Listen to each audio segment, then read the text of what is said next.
പ്രിയപ്പെട്ട സുഹൃത്തെ നമസ്കാരം. 2024 ജൂലൈ 22 ലേറ്റസ്റ്റ് കറണ്ട് അഫേഴ്സുമായി ജേഡിസ് കറണ്ട് അഫേഴ്സ്. ഹംഗേറിയൻ ഗ്രാൻഡ് പ്രിയിൽ വിജയിച്ച ഫോർമുല 2 എന്ന റേസിൽ വിജയിച്ച ആദ്യ ഇന്ത്യക്കാരൻ ആരാണ്? പാരീസ് ഒളിമ്പിക്സിൽ 117 ഇന്ത്യൻ അത്ലറ്റ്സ് ആണ് പങ്കെടുക്കുന്നത്. എത്ര അത്ലറ്റ്സ് ആണ് ആംഡ് ഫോഴ്സിൽ നിന്ന് പങ്കെടുക്കുന്നത്? അതുപോലെ തന്നെ corps of army air defence നിന്ന് ആദ്യത്തെ വനിതാ ഓഫീസർ സിയാച്ചിനിലേക്ക്. ഇതേപോലുള്ള ഓരോ ലേറ്റസ്റ്റ് ആയിട്ടുള്ള കാര്യങ്ങൾ നമ്മൾ അറിയും തോറും അത് നമ്മുടെ കോൺഫിഡൻസും അതുപോലെ അറിവും വർദ്ധിപ്പിക്കുന്നുണ്ട്. ജേഡിസ് കറണ്ട് അഫേഴ്സ് ഓരോ ദിവസവും ഏറ്റവും ലേറ്റസ്റ്റ് ആയിട്ടുള്ള കറണ്ട് അഫേഴ്സ് ആണ് നൽകാൻ ശ്രമിക്കുന്നത്. നമുക്ക് ഇന്നത്തെ കറണ്ട് അഫേഴ്സിലേക്ക് പോകാം. 2023-24 സ്പാർക്കിൽ systematic progressive analytical real time ranking 1ാം സ്ഥാനം നേടിയ സംസ്ഥാനം കേരളം. ദീൻദയാൽ അന്ത്യോദയ യോജന ദേശീയ നഗര ഉപജീവന ദൗത്യം കേന്ദ്ര സർക്കാർ സ്പോൺസേഡ് പദ്ധതി നടപ്പിലാക്കിയതിനാണ് കേരളത്തിന് ദേശീയ അംഗീകാരം ലഭിച്ചിട്ടുള്ളത്. ഇതിലെ ഒരു കാറ്റഗറിയാണ് സ്പാർക്ക്. സ്പാർക്ക് എന്ന category systematic progressive analytical real time ranking. ഇതിൽ 2023-24 വർഷത്തിൽ കേരളത്തിന് 1ാമത്തെ റാങ്കാണ്. അതായത് ഏറ്റവും ടോപ്പ് ലെവലിൽ ഈ ഒരു കാറ്റഗറിയിൽ കേരളമെത്തി. തൊട്ടുപുറകെ ഉത്തർപ്രദേശും രാജസ്ഥാൻ ആണ്. കഴിഞ്ഞ 7 വർഷമായിട്ട് കേരളത്തിലാണ് സ്പാർക്ക് എന്ന കാറ്റഗറിയിൽ അവാർഡ് ലഭിക്കുന്നത്. ഈ ഒരു അവാർഡ് ലഭിക്കുന്നതിന് ഏറ്റവും പ്രധാനപ്പെട്ട വ്യക്തികൾ എന്ന് പറയുമ്പോൾ അത് കുടുംബശ്രീയാണ്. ഇപ്പം സ്പാർക്ക് എന്നാൽ systematic progressive analytical real time ranking. ഇത് Deendayal Antyodaya Yojana national urban livelihood മിഷന്റെ പ്രോഗ്രാമായിട്ട് ബന്ധപ്പെട്ട് നൽകുന്ന അവാർഡ് ആണ്. 2024 ജൂലൈയിൽ കേരളത്തിലെ ഏത് ജില്ലയിൽ നിന്നാണ് നിപ്പ വൈറസ് ബാധിച്ച് ഒരു മരണം റിപ്പോർട്ട് ചെയ്തത്? മലപ്പുറം ജില്ല. കേരളത്തിൽ വീണ്ടും നിപ്പ വൈറസ്. ഇതിൽ ഈ ജൂലൈ 21, അതായത് ഇന്നലെ 14 വയസ്സുള്ള ഒരു കുട്ടി നിപ്പ വൈറസ് മൂലം മരണപ്പെട്ടു. കോഴിക്കോട് മെഡിക്കൽ കോളേജിൽ ചികിത്സയിലായിരുന്ന 14 വയസ്സുള്ള മലപ്പുറം സ്വദേശിയാണ് നിപ്പ വൈറസ് മൂലം മരിച്ചത്. നാഷണൽ ഇൻസ്റ്റിറ്റ്യൂട്ട് ഓഫ് വൈറോളജി പൂനെയിൽ ഇതിന്റെ സാമ്പിൾ പരിശോധിക്കുകയും ഇത് സ്ഥിരീകരിക്കുകയും ചെയ്തു. അതായത് കേരളത്തിലെ ഈ കുട്ടി മരിച്ചത് നിപ്പ വൈറസ് മൂലം ആണെന്ന്. 2018 കേരളത്തിൽ ആദ്യമായിട്ട് നിപ്പ വൈറസ് റിപ്പോർട്ട് ചെയ്യപ്പെട്ടിട്ടുള്ളത്. ആദ്യമായിട്ട് 98, അതായത് 1998-99 മലേഷ്യ, സിംഗപ്പൂരിലെ നിപ്പ വൈറസ് ആദ്യമായിട്ട് കണ്ടെത്തിയിട്ടുള്ളത്. 2024 ഏറ്റവും കൂടുതൽ നീറ്റ് സ്കോറുകൾ നേടിയ സംസ്ഥാനം ഏത്? Rajasthan. NEET national eligibility cum entrance test, medical രംഗത്തുള്ള എൻട്രൻസ് ടെസ്റ്റ് ആണ് നീറ്റ്. ഇതിൽ ഏറ്റവും കൂടുതൽ സ്കോർ നേടിയിട്ടുള്ള സംസ്ഥാനമാണ് രാജസ്ഥാൻ. ഈ കാര്യം അറിയിച്ചിട്ടുള്ളത് നാഷണൽ ടെസ്റ്റിംഗ് ഏജൻസിയാണ്. ഏറ്റവും ലേറ്റസ്റ്റ് ആയിട്ടുള്ള നാഷണൽ ടെസ്റ്റിംഗ് ഏജൻസിയുടെ റിപ്പോർട്ട് പ്രകാരമാണ് രാജസ്ഥാൻ ആണ് ഏറ്റവും കൂടുതൽ ടോപ്പ് സ്കോറേഴ്സ് ഉള്ളത്. തൊട്ടുപുറകെ മഹാരാഷ്ട്ര, കേരള, ഉത്തർപ്രദേശ്. ഇന്ന് 650 സ്കോർ നേടിയിട്ടുള്ള ഏറ്റവും ടോപ്പ് ലെവലിലെ 50 സെന്റേഴ്സിലെ 37 സെന്റേഴ്സും അത് രാജസ്ഥാനാണ്. രാജസ്ഥാനിലെ സിക്കാർ എന്ന ഡിസ്ട്രിക്ട്, അവിടെയുള്ള കോട്ട എന്ന സ്ഥലത്താണ് ഇന്ന് മിക്കവാറും എൻട്രൻസ് കോച്ചിങ് നടന്നുകൊണ്ടിരിക്കുന്നത്. അതായത് മെഡിക്കൽ രംഗത്തും അതേപോലെ തന്നെ എഞ്ചിനീയറിംഗ് മേഖലയിലേക്കുള്ള IIT, NIT, IIIT എന്നിവയിലേക്കുള്ള എൻട്രൻസ്, അതിൻ്റെ കോച്ചിങ് സെന്റേഴ്സ് അത് ഏറ്റവും കൂടുതലുള്ളത് രാജസ്ഥാനിലെ കോട്ട എന്ന സ്ഥലത്താണ്. കോട്ട രാജസ്ഥാനിലെ സിക്കാർ ഡിസ്ട്രിക്റ്റിലാണ്. പാരീസ് ഒളിമ്പിക്സിൽ മത്സരിക്കുന്ന 117 ഇന്ത്യൻ അത്ലറ്റുകളിൽ എത്ര സായുധ സേനാംഗങ്ങൾ ഉണ്ടാകും? 24 സായുധ സേനാ അംഗങ്ങൾ. പാരീസ് ഒളിമ്പിക്സ് ഈ വരുന്ന ജൂലൈ 26 ആരംഭിക്കുകയാണ്. ജൂലൈ 26 മുതൽ ഓഗസ്റ്റ് 11 വരെയാണ് പാരീസ് ഒളിമ്പിക്സ്.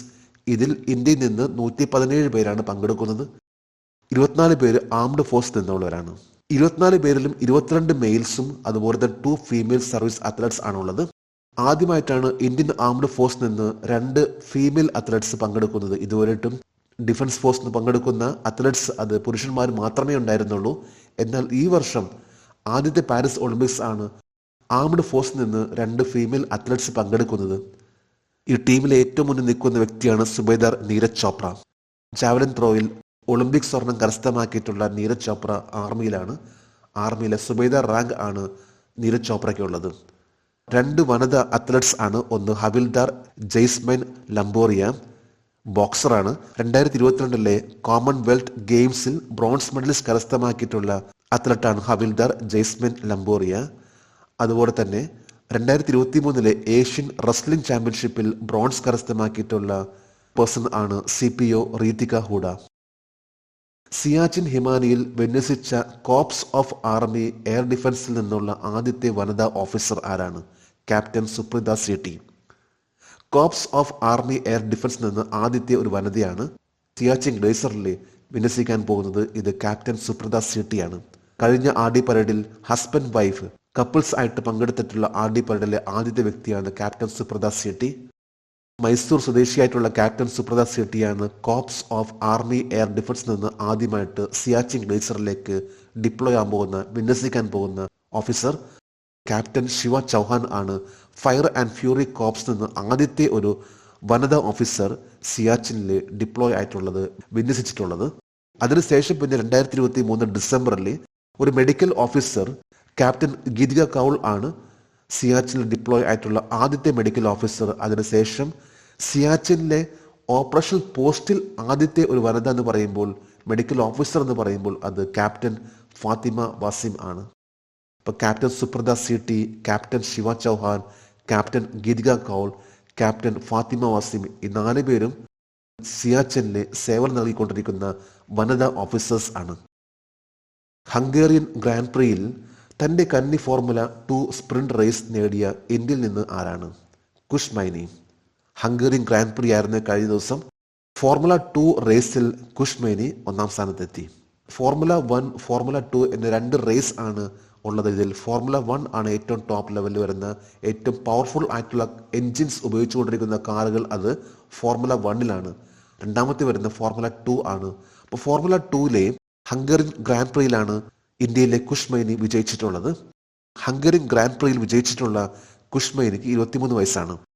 ഇന്ത്യയിൽ ആദ്യമായിട്ട് ഫോർമുല 1 റേസ് നടന്നിട്ടുള്ളത് 2011 ഒക്ടോബർ 30 ഗ്രേറ്റർ നോയിഡയിലെ ബുദ്ധ ഇന്റർനാഷണൽ സർക്യൂട്ടിലാണ് ഇന്ത്യയിലെ ആദ്യത്തെ ഫോർമുല 1 റേസ് നടന്നിട്ടുള്ളത്. ഇത് 2011 ഒക്ടോബർ 30 ഇന്ത്യൻ ഗ്രാൻഡ് പ്രി എന്ന പേരിലാണ് ഈ ഒരു മത്സരം നടന്നിട്ടുള്ളത്. ഇതിൽ റെഡ് ബുൾ റേസിന്റെ സെബാസ്റ്റ്യൻ വെറ്റൽ ആണ് വിജയിച്ചത്. 2011 ഒക്ടോബർ 30 ഇന്ത്യയിൽ ആദ്യത്തെ ഇന്ത്യൻ ഗ്രാൻഡ് പ്രിസ് നടന്നിട്ടുള്ളത്. 2024 തിരഞ്ഞെടുപ്പിനുള്ള ഡെമോക്രാറ്റിക് നോമിനിയായി പ്രസിഡന്റ് ജോ ബൈഡൻ ആരെയാണ് അംഗീകരിച്ചത്? Vice president Kamala Harris. 2024 American പ്രസിഡന്റിനുള്ള ഇലക്ഷൻ നടക്കാൻ പോവുകയാണ്. ഇതിൽ ഇന്നത്തെ മിക്കവാറും എല്ലാ പത്രങ്ങളിലെ ഫ്രണ്ട് പേജിൽ വന്നിട്ടുള്ള ഒരു വാർത്തയാണ്. അതായത് 2024 അമേരിക്കൻ പ്രസിഡന്റ് തിരഞ്ഞെടുപ്പിനുള്ള ഡെമോക്രാറ്റിക് നോമിനിയായി president Joe Biden vice president Kamala ഹാരിസിനെ നിർദ്ദേശിച്ച കാര്യം. 2 പാർട്ടികളാണ്, ഒന്ന് റിപ്പബ്ലിക്കൻ പാർട്ടി, മറ്റൊന്ന് ഡെമോക്രാറ്റിക് പാർട്ടി. റിപ്പബ്ലിക്കൻ പാർട്ടിയുടെ നോമിനിയാണ് ഡൊണാൾഡ് ട്രംപ്. ലേറ്റസ്റ്റ് ആയിട്ട് പറയുമ്പോൾ ഇപ്പോൾ ജോ ബൈഡൻ രണ്ടാമത്തെ ഇലക്ഷൻ അതിൽ നിന്ന് പിന്മാറുകയാണ്. അപ്പോൾ ജോ ബൈഡൻ ആണ് കമല ഹാരിസിനെ നോമിനിയായിട്ട് വെച്ചിട്ടുള്ളത്. എന്നാൽ അതിന് തീരുമാനം പൂർണ്ണമായിട്ടും വന്നിട്ടില്ല. ഒരുപക്ഷെ വൈസ് പ്രസിഡന്റ് കമല ഹാരിസ് ആയിരിക്കാം ഡെമോക്രാറ്റിക്കിന്റെ അടുത്ത ഒരു നോമിനി. പക്ഷേ ഇത് കൺഫേം ആയിട്ടില്ല. ജോ ബൈഡൻ മാത്രമാണ് ഇപ്പോൾ അതിനെ നിർദ്ദേശം നൽകിയിട്ടുള്ളത്. യുണൈറ്റഡ് സ്റ്റേറ്റ്സ് ഓഫ് അമേരിക്കയിലെ ഇന്ത്യയുടെ അടുത്ത അംബാസിഡറായി ആരെയാണ് നിയമിച്ചത്? Vinay Mohan Kwatra. Vinay Mohan Kwatra United States of അമേരിക്കയിലേക്ക് ഇന്ത്യയുടെ അടുത്ത അംബാസിഡർ ആയിട്ട് അപ്പോയിന്റഡ് ആയി. അടുത്തിടെ അന്തരിച്ച കമ്മ്യൂണിസ്റ്റ് നേതാവ് നഫാൻ ഫു ട്രോങ് 2018-20 കാലയളവിൽ ഏത് രാജ്യത്തിന്റെ പ്രസിഡന്റായിരുന്നു? വിയറ്റ്നാം. 2011 മുതൽ വിയറ്റ്നാം കമ്മ്യൂണിസ്റ്റ് പാർട്ടിയുടെ ജനറൽ സെക്രട്ടറിയും 2018 മുതൽ 2021 വരെ വിയറ്റ്നാമിലെ പ്രസിഡന്റ് ആയിട്ട് സേവനം നൽകിയിട്ടുള്ള വ്യക്തിയാണ് നഫാൻ ഫു ട്രോങ്. കഴിഞ്ഞ ശനിയാഴ്ചയിലെ കറണ്ട് അഫയേഴ്സിലെ ഒരു ചോദ്യമായിരുന്നു, ജനസംഖ്യ അടിസ്ഥാനത്തിൽ ലോകത്തിലെ ഏറ്റവും വലിയ മതം ഏതാണ്? ഇതിന്റെ ഉത്തരം ക്രിസ്ത്യാനിറ്റി. 31.1% ക്രിസ്ത്യാനിറ്റി ഇന്ന് ലോകത്തുള്ളത്. തൊട്ടുപുറകെ ഇസ്ലാം. ജേഡ്സ് കറണ്ട് അഫയേഴ്സിന്റെ ഈ ഒരു ചോദ്യത്തിന് മറുപടി നൽകിയിട്ടുള്ള ഓരോരുത്തർക്കും ജേഡ്സ് കറണ്ട് അഫയേഴ്സിന്റെ ആശംസകൾ. നമുക്ക് ഇന്നത്തെ കറണ്ട് അഫയേഴ്സ് ഒന്നുകൂടി റിവൈസ് ചെയ്യാം. 2023-24 സ്പാർക്കിൽ systematic progressive analytical real time ranking 1ാം സ്ഥാനം നേടിയ സംസ്ഥാനം കേരളം. 2024 ജൂലൈയിൽ കേരളത്തിലെ ഏത് ജില്ലയിൽ നിന്നാണ് നിപ്പ വൈറസ് ബാധിച്ച് ഒരു മരണം റിപ്പോർട്ട് ചെയ്തത്? മലപ്പുറം ജില്ല. 2024 ഏറ്റവും കൂടുതൽ നീറ്റ് സ്കോറുകൾ നേടിയ സംസ്ഥാനം ഏത്? രാജസ്ഥാൻ. പാരീസ് ഒളിമ്പിക്സിൽ മത്സരിക്കുന്ന 117 ഇന്ത്യൻ അത്ലറ്റുകളിൽ എത്ര സായുധ സേനാ അംഗങ്ങൾ ഉണ്ടാകും? 24 സായുധ സേനാ അംഗങ്ങൾ. സിയാച്ചിൻ ഹിമാനിയിൽ വിന്യസിച്ച കോർപ്സ് ഓഫ് ആർമി എയർ ഡിഫൻസിൽ നിന്നുള്ള ആദ്യത്തെ വനിതാ ഓഫീസർ ആരാണ്? Captain Supreetha Sethi. Hungarian grand പ്രിയിൽ തൻ്റെ കന്നി ഫോർമുല 2 സ്പ്രിന്റ് റേസ് നേടിയ ഇന്ത്യയിൽ നിന്ന് ആരാണ്? കുഷ്മൈനി. 2024 തിരഞ്ഞെടുപ്പിനുള്ള ഡെമോക്രാറ്റിക് നോമിനിയായി പ്രസിഡന്റ് ജോ ബൈഡൻ ആരെയാണ് അംഗീകരിച്ചത്? Vice president Kamala Harris. United States of അമേരിക്കയിലെ ഇന്ത്യയുടെ അടുത്ത അംബാസഡറായി ആരെയാണ് നിയമിച്ചത്? വിനയ് മോഹൻ ക്വാത്ര. അടുത്തിടെ അന്തരിച്ച കമ്മ്യൂണിസ്റ്റ് നേതാവ് ഫൊങ്യൻ ഫുട്രോഫ് 2018-20 കാലയളവിൽ ഏത് രാജ്യത്തിന്റെ പ്രസിഡന്റായിരുന്നു? വിയറ്റ്നാം. ഇന്ന് ജൂലൈ 22. ഇന്നത്തെ കറണ്ട് അഫയേഴ്സിലെ ഒരു ചോദ്യമാണ്: which state has the highest child labour in India in 2023?